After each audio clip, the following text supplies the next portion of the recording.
आज का हमारा सबसे पहला टॉपिक है डीसी जनरेटर।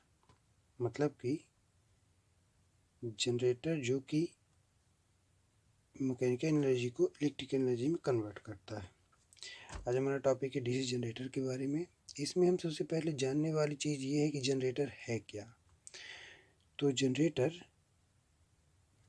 जो कि मैकेनिकल एनर्जी को इलेक्ट्रिकल एनर्जी में कन्वर्ट करता है। मतलब हम इसको पहले कोई मैकेनिकल एनर्जी देते हैं जो कि हमको कन्वर्ट करके इलेक्ट्रिकल एनर्जी में प्रदान करता है। यह चाहे कोई भी जनरेटर हो, एसी हो या डीसी, कोई भी जनरेटर हो, उसमें हम पहले इनपुट में हम मैकेनिकल एनर्जी ही देंगे, तब हमको आउटपुट में वह इलेक्ट्रिकल एनर्जी प्रदान करेगा। फिर इसके बाद आता है जनरेटर। तो जनरेटर हमारे दो प्रकार के होते हैं। पहला है जो एसी उत्पन्न करके देता है, एसी, उसे सामान्यतः हम अल्टरनेटर भी कहते हैं, और दूसरा जो होता है वो हमारा होता है डीसी जनरेटर। ठीक है, इसमें हमको आउटपुट में डीसी ही मिलती है, वही हमारा डीसी जनरेटर कहलाएगा। अब हमारा टॉपिक तो डीसी जनरेटर के बारे में है, तो अभी हम एसी के बारे में चर्चा ना करेंगे, सीधे डीसी के बारे में चर्चा करेंगे। मतलब हमारा डीसी जनरेटर कार्य कैसे करता है, इसमें ईएमएफ कैसे उत्पन्न होती है, इसकी कास्ट क्या है, कितनी वोल्टेज प्रदान करता है, पूरी बातें हम इसमें करेंगे। तो सबसे पहले है डीसी जनरेटर।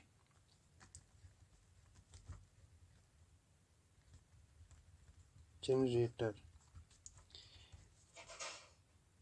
वह युक्ति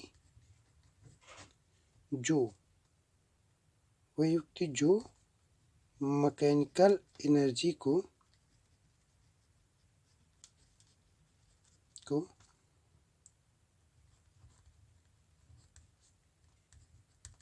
इलेक्ट्रिकल एनर्जी में कन्वर्ट करती है।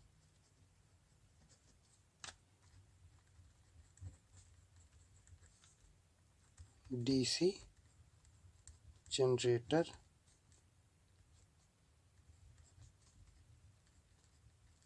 कहलाती है, डीसी जनरेटर कहलाती है। ठीक है, अब ये देखिए, ये जो हमारी मैकेनिकल एनर्जी है वो इलेक्ट्रिकल एनर्जी में एनर्जी कन्वर्सेशन नियम के अनुसार चेंज हो रही है। मतलब एनर्जी को ना तो ख़त्म किया जा सकता, ना नष्ट किया जा सकता, ना उत्पन्न किया जा सकता है। इसको केवल एक रूप से दूसरे रूप में कन्वर्ट किया जा सकता है। जैसे हमने इसमें दिया, ये मान लीजिए जनरेटर है,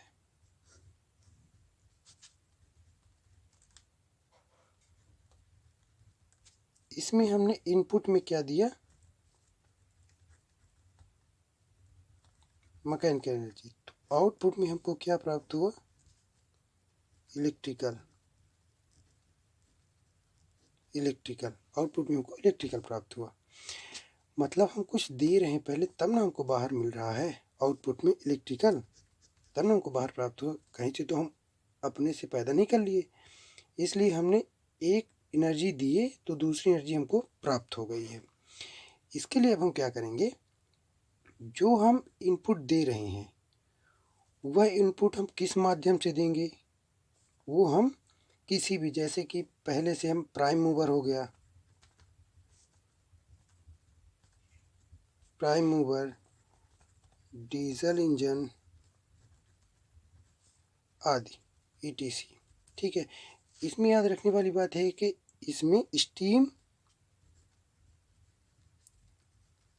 इंजन का यूज़ नहीं करते हैं। इसका कारण यह है क्योंकि स्टीम इंजन में लागत कॉस्ट ज़्यादा हो जाती है, और हमको लागत कॉस्ट ज़्यादा होने के कारण हमको इसकी दक्षता कम मिलती है। हमको कोई भी चीज़ बनानी है अगर, तो हम उसकी लागत पर पहले विचार करते हैं। हमारी लागत भी कम होनी चाहिए और दक्षता भी उसके अपेक्षा ज़्यादा होनी चाहिए, इसलिए हम स्टीम इंजन का यूज नहीं करेंगे। इसमें हम प्राइम मूवर के लिए डीजल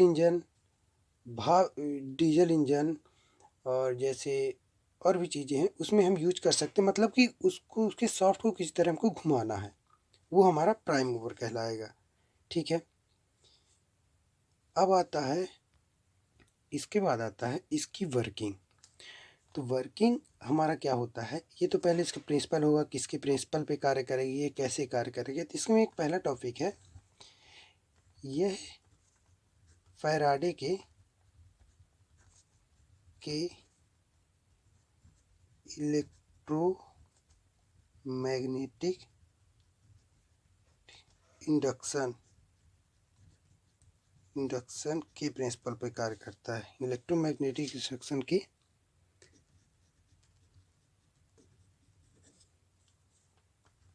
पर कार्य करता है, इलेक्ट्रोमैग्नेटिक इंडक्शन के प्रिंसिपल पर। इसने फैराडे ने कितने नियम दिए, पहले हम इसको समझते हैं फैराडे की इलेक्ट्रोमैग्नेटिक इंडक्शन है क्या। तो फैराडे ने हमको इलेक्ट्रोमैग्नेटिक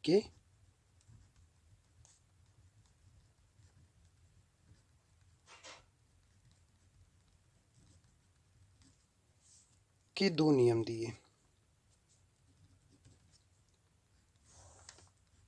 फर्स्ट लॉ इसका क्या कहता है, और एक सेकंड लॉ।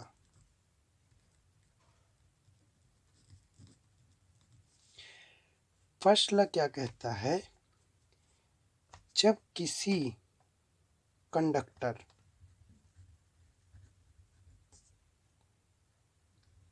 की फ्लक्स में, उसमें करंट प्रवाह नहीं हो रहा, अभी नॉर्मल कंडक्टर है, फ्लक्स में परिवर्तन होगा तो ईएमएफ इंड्यूस होगा। ठीक है, ये पहला नियम। और दूसरा नियम उसने क्या दिया, फ्लक्स परिवर्तन की दर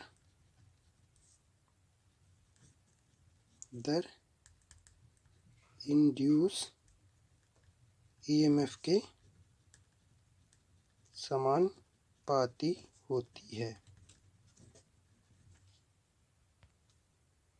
अब देखिए, हमारी फ्लक्स परिवर्तन की दर दो प्रकार की हो सकती है।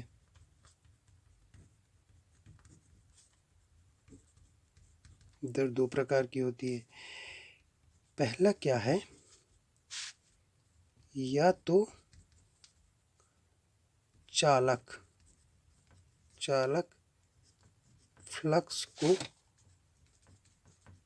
काटे, और दूसरा क्या हो सकता है, चालक स्थिर रहे, फ्लक्स परिवर्तित हो। दोनों में से कोई चीज़ हो सकती है।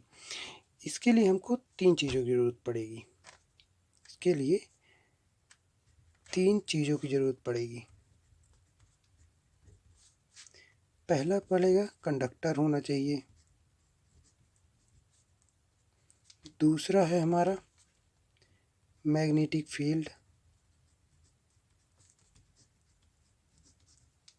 और तीसरा है हमारा क्या चीज़, फ्लक्स, ये वो परिवर्तन फ्लक्स में, यानी मैग्नेटिक फील्ड में। ठीक है, अब इस कंडीशन में या तो चालक स्थिर हो या कि मैग्नेटिक फील्ड स्थिर, कोई मतलब चालक है कि परिवर्तित हो या कि फ्लक्स परिवर्तित हो। या चालक फ्लक्स को काटे, या चालक स्थिर हो और फ्लक्स में परिवर्तन हो, तभी हमारी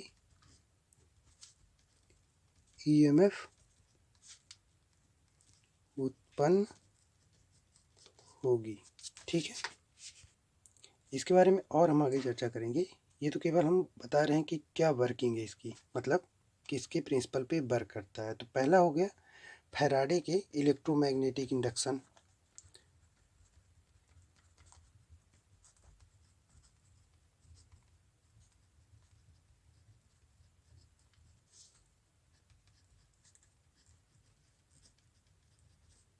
फैराडे के इलेक्ट्रोमैग्नेटिक इंडक्शन। दूसरा है फ्लेमिंग के राइट हैंड रूल। ठीक है। अब देखिए, ये इस पे भी कार्य करता है, इस पे भी कार्य करता है। ठीक है।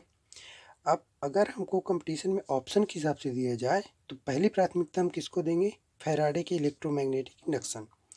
लेकिन अगर ये ऑप्शन नहीं दिया है तब हम उसके लिए फ्रेमिंग का राइट हैंड रूल का यूज करते हैं। इसके बारे में आगे चर्चा करेंगे हम, लेकिन अभी इसके बाद ये मेन पहले टॉपिक क्लियर करते हैं। तीसरा क्या है?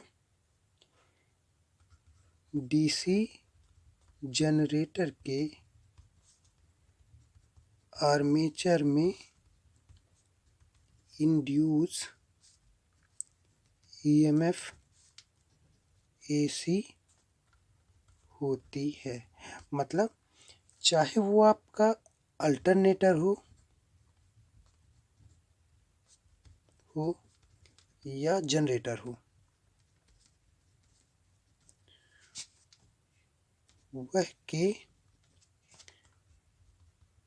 आर्मेचर में एसी ही होगी, एसी ही होगी, यानी साइनोसॉइडल।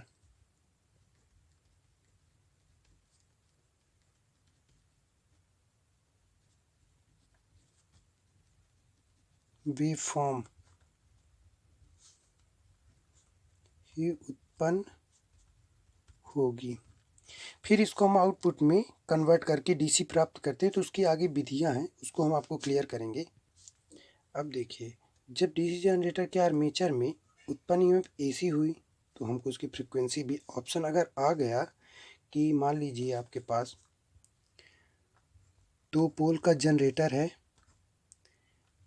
1500 आरपीएम से घूम रहा है। ठीक है। तो इसके आर्मेचर में उत्पन्न ईएमएफ की फ्रीक्वेंसी क्या होगी? तो इसमें जो ये फ्रीक्वेंसी का हमारा फार्मूला है वो है NP/120। मतलब ये चाहे आपकी एसी मशीन हो या डीसी मशीन हो, सभी में फ्रीक्वेंसी के लिए यही फार्मूला लगता है। अब जैसे इसमें देखिए, पोल कितने दे दिए? 2, स्पीड 1500, तो 1500 इंटू 2/120। ठीक है। इसको काटे 60 आ गया। ये मतलब आर्मेचर में कितनी फ्रीक्वेंसी हुई? 25 हर्ट्ज की। तो याद रखिएगा कि आर्मेचर में हमेशा एसी ही उत्पन्न होती, चाहे वह डीसी जनरेटर हो चाहे वह अल्टरनेटर हो, कोई भी उसमें एसी ही फिर उसके आगे की विधियां हैं, उससे हम एसी में क्या करते हैं? स्लिप रिंग लगाते हैं तो हमको एसी प्राप्त हो जाती है, और डीसी में हमको उसको कम्यूटेटर लगाना पड़ता है। कम्यूटेटर के बारे में आगे हम आपसे डिस्कस करेंगे। ये तो आपका हो गया कि डीसी जनरेटर के मेन जो उद्देश्य हैं, कैसे कैसे वर्क करता है। ठीक है। इसके बाद आता है आपका प्रिंसिपल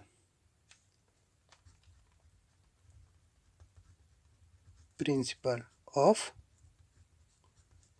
डीसी